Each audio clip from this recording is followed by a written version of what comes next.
آخری 10 دن میں لیلۃ القدر رکھی ہے، اعتکاف رکھا ہے۔ پہلی امتوں کے لیے یہ نہیں تھا کہ پچھلے سارے گناہ معاف ہو جائیں، یہ ہمارے لیے کہ ہمارے پچھلے سارے گناہ معاف ہو جاتے۔ اللہ تعالیٰ کا عرش پہلے آسمان پہ آ جاتا ہے، جنت کے دروازے کھل جاتے ہیں، جہنم کے بند ہو جاتے ہیں، شیطان قید ہو جاتے ہیں، اور سمندر کی مچھلیاں اور زمین کی چونٹیاں تک روزہ رکھنے والوں کے لیے دعا کرتی ہیں۔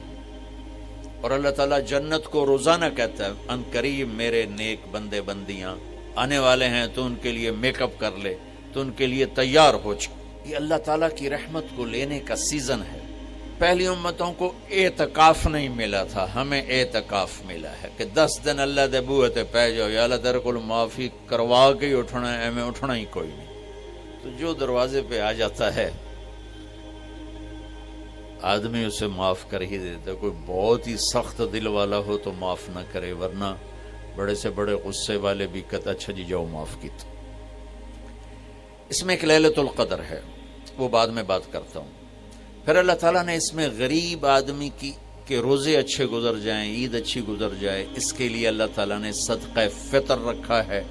ہم اسے عید کے ساتھ جوڑ دیتے، پہلی رمضان سے دینا چاہیے تاکہ غریب اپنا کوئی روزہ تو رکھ سکے۔ پہلی رمضان سے 29 رمضان تک جب مرضی دے دیں، اور اگر وہ فطرانہ ادا نہیں کرتا تو اس کے روزے اس کے سر کے اوپر سے بھی نہیں جاتے، وہیں کھڑے رہتے ہیں۔ اور عام طور پر یہاں اخبار میں ٹی وی پر گندم کے لحاظ سے آتا ہے 2 سیر کنک دے دو، وہ تھوڑے سے پیسے ہیں، 100-200 روپے ہے۔ میں آپ کو آپ سب مالدار لوگ بیٹھے ہیں، میں آپ کو اپنے نبی کا صدقہ فطر بتاتا ہوں کہ آپ کیا دیتے تھے۔ آپ کشمش دیتے تھے، کھجور دیتے تھے، جو بھی دیے ہیں۔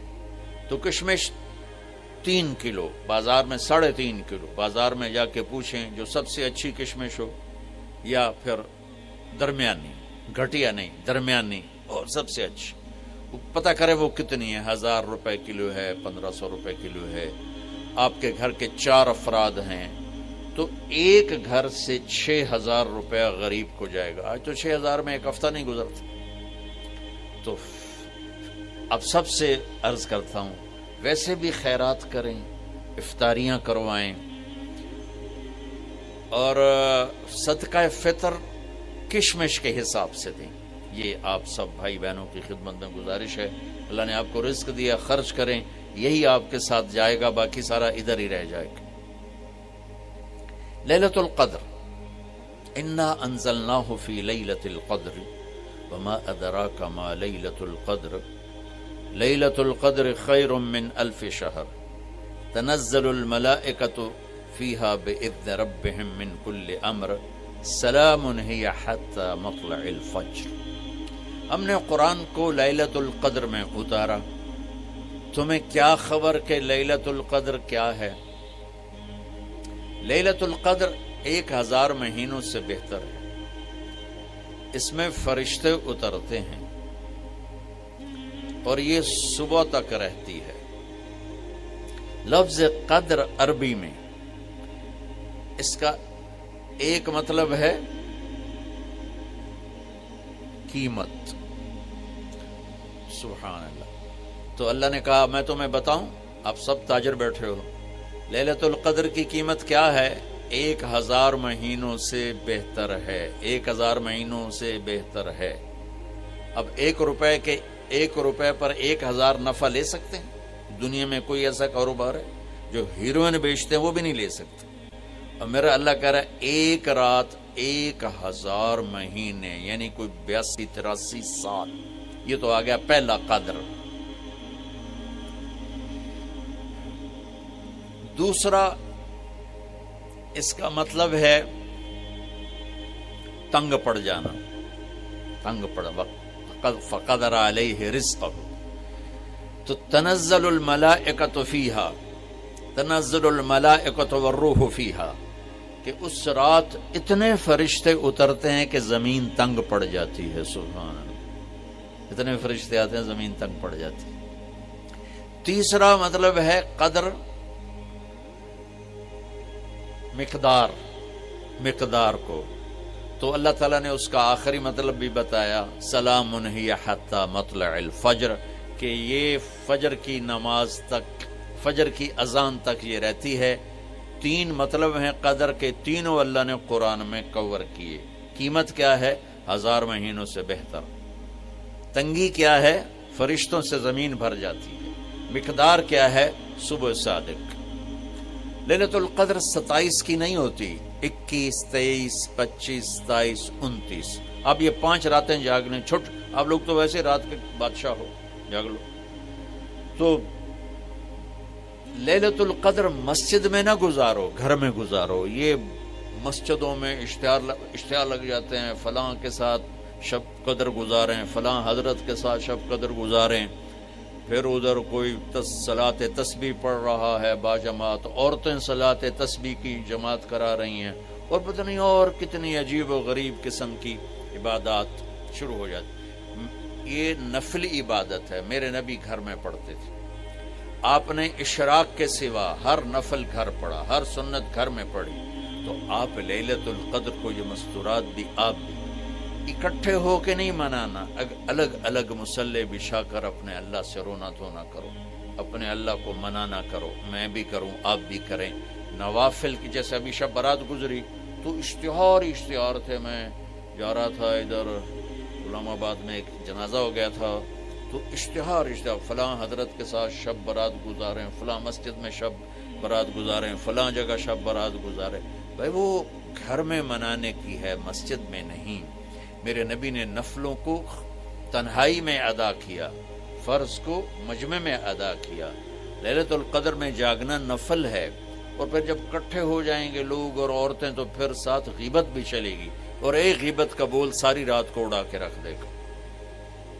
مردوں یا عورت اکٹھے ہو جائیں، غیبت سے تو بچتے نہیں، نہ ہی رک سکتے ہیں۔ سندھ سے ہم بائی روڈ آ رہے تھے، کراچی سے بائی روڈ جماعت تھی، تو وہ راستے میں بڑی غیبت کریں، نوجوان تھے سارے نئے نئے، میں چپ کر کے سنتا رہا۔ جب کوئی 2 دن گزر گئے نا تو ہمارے پاس بڑی وین تھی، میں نے کہا بچوں ایک نصیحت کرتا ہوں، غیبت نہ کیا کرو، مذاق کرو، ہنسا کرو، کھیڑا کرو، غیبت نہ کرو۔ تھوڑی سی میں نے اس پہ بات کی تو بڑے متاثر ہوئے، کہا جی ٹھیک ہے انشاءاللہ آئندہ بالکل نہیں کریں۔ کوئی آدھا گھنٹہ گاڑی میں سناٹا رہا، آدھے گھنٹے کے بعد ایک بولے مولانا یہ غیبت نہ کریے تو پھر گلاں کی کریے۔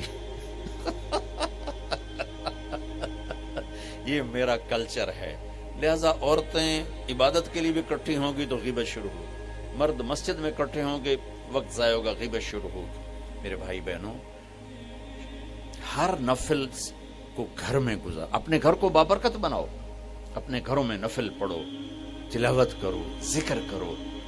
صرف اشراق کے نفل میرے نبی مسجد میں پڑھتے تھے 2 رکعت، باقی ہر نفل آپ نے مسجد میں ادا کی۔ تو یہ چند چیزیں رمضان کے متعلق میں نے عرض کی ہیں۔ اب ایک بڑی اہم بات میں آپ کے سامنے عرض کرنا چاہتا ہوں۔ رمضان کی دولت کس سے ملے گی؟ رمضان کی برکات کس سے ملیں گی اور کون محروم ہو جائے گا؟ آپ نے فرمایا 4 آدمی ایسے ہیں جن کی رمضان اور شب قدر میں بھی بخشش نہیں ہوتی، بس اس سے ہم اپنے آپ کو بچا لیں۔ کون ہے یا رسول اللہ؟ آپ نے کہا مدمن خمر، شراب کا عادی، کبھی کوئی پی لے توبہ کر لے، میں اس کی اجازت نہیں دے رہا ہوں۔ مدمن کا لفظ ہے جو روزانہ شراب پیتا ہے، اس کی رمضان میں بخشش نہیں۔ عاق لوالدیہ، جو ماں باپ کا نافرمان ہے، اس کی بخشش نہیں۔ قاطع الرحم، رشتہ داروں سے لڑنے والا، اس کی بخشش نہیں۔ المشاحن، دل میں بغض رکھنے والا، اس کی بخشش نہیں۔ ہر وہ چیز جو میرے آپ کے لیے نقصان دے اللہ نے حرام کر دی، ہر وہ چیز جو میرے آپ کے لیے مفید ہے اللہ نے حلال کر دی۔ سود حرام کر دیا۔ ہماری پاکستان کی معیشت نہیں، پوری دنیا کی معیشت ڈوبی پڑی، سارے ملک قرضوں پہ چل رہے ہیں، سود نے پوری دنیا کو تباہ کر دیا۔ تو میرے اللہ تعالیٰ نے، آپ دیکھتے نہیں، میرا اللہ کہتا ہے فَأَذَنُوا بِحَرْبٍ مِّنَ اللَّهِ وَرَسُولِهِ، اگر سود نہیں چھوڑو گے تو میرے اور میرے رسول مل کر تمہارے خلاف جنگ کریں گے۔